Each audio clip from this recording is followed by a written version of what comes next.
Well, I'd say as a foundation, I think this movement requires a collaborative model as opposed to a competitive model. So any systems that are built, I would encourage folks to really reach out and see what's already being done and make connections, kind of grow the mycelium network that's supporting this movement in such a deep and positive way. I would also recommend really looking at the history of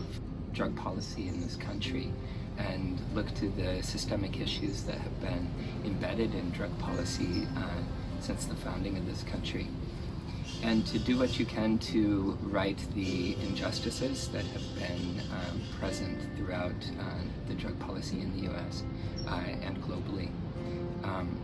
I would encourage folks to align with Native American initiatives and organizations in order to help support the massive inequities that have been there in attacking Indigenous practices, and to really ally with organizations that have been doing this work for quite some time. Yeah, I guess I would add that in the field as a whole, there's been a surge of interest in developing psychedelic clinics by venture capitalists, and the intent there seems to be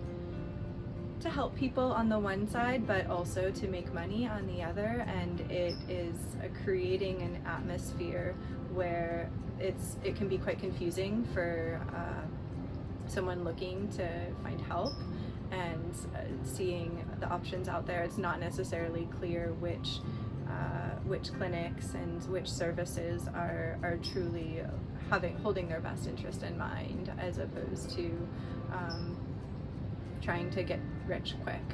So there's a need for I think more education around what healing looks like, and support in helping people to access services that are ultimately going to help them. And I guess the other piece I would say in thinking about legislation and the healthcare field as a whole is that it's going to be important for our system to change in a drastic way, where it's not just nonprofits needing to raise money in order to provide these essential services, but ultimately the government that allows everyone to have access to health insurance and the healthcare that they need.